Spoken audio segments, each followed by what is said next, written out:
Hi friends, నా పేరు స్వరూప్. ఈ వీడియో చూడడం కంప్లీట్ అయ్యాక మీకు ఈ వీడియో నచ్చితే లైక్ చేయండి, నచ్చకపోతే డిస్లైక్ చేయండి, మీ ఫ్రెండ్స్తో షేర్ చేయండి. తప్పకుండా ఈ ఛానల్ని సబ్స్క్రైబ్ చేసుకోండి.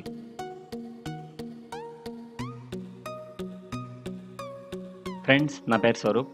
నేను మీకు ఈరోజు వాట్సాప్లో ఫుల్ వీడియోని ఎలా స్టేటస్గా అప్డేట్ చేయాలో చెప్తాను.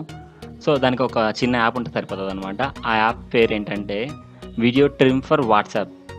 సో ఈ యాప్ని యూజ్ చేసి మనం కంప్లీట్ వీడియోని స్టేటస్గా అప్లోడ్ చేయొచ్చు అనమాట. సో నేను ఇప్పుడు నా స్టేటస్ చూపిస్తాను ఎలా ఉంటుందో ఆ వీడియో అనేది.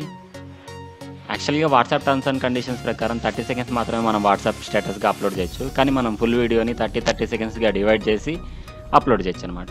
సో నేను ఇప్పుడు చూస్తున్నారుగా మీరు నా స్టేటస్, అక్కడ దండాలయ్య సాంగ్ కంప్లీట్ సాంగ్ని నేను 30 సెకండ్స్ని ట్రిమ్ చేసి, అది కూడా ఎలాంటి కష్టం లేకుండా ఒక యాప్లో ఉన్న చిన్న ఆప్షన్ ద్వారా మనం దీన్ని ఎనేబుల్ చేసుకోవచ్చు అనమాట.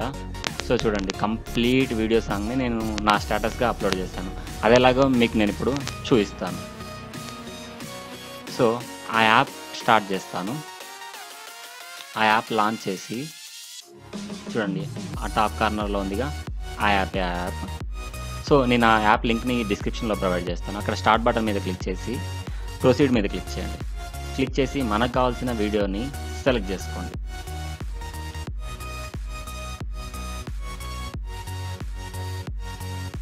సో నేను ఇప్పుడు దండాలయ్య సాంగ్ ఉందిగా, దాన్ని సెలెక్ట్ చేసుకుంటున్నాను.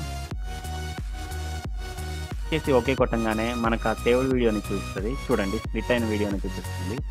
ఆ వీడియో పక్కన షేర్ బటన్ ఉందిగా, షేర్ బటన్ని క్లిక్ చేసి వాట్సాప్ సెలెక్ట్ చేసుకుని స్టేటస్గా ఒక్కొక్క సాంగ్ని, అంటే ఒక్కొక్క క్లిప్ని మనం సెండ్ చేస్తే కంప్లీట్ వీడియోని మనం స్టేటస్లో పెట్టచ్చు అనమాట. సో చాలామంది నన్ను అడిగారు, మా ఫ్రెండ్స్, అరే ఎలా అప్లోడ్ చేస్తున్నావు అని. చూడండి ఫ్రెండ్స్, నేను ఎలా అప్లోడ్ చేస్తున్నాను. సో నేను ఈరోజు నా సీక్రెట్ని మీ దగ్గర రివీల్ చేశాను. సో ఇలాంటి చాలా టెక్నిక్స్ నా దగ్గర ఉన్నాయి. చాలా టెక్నిక్స్ మీకు చెప్పాలనుకుంటున్నాను. సో నా ఛానల్ని సబ్స్క్రైబ్ చేసుకోండి. ఇలాంటి చాలా వీడియోస్ మీకు తెలుస్తాయి. Thank you friends.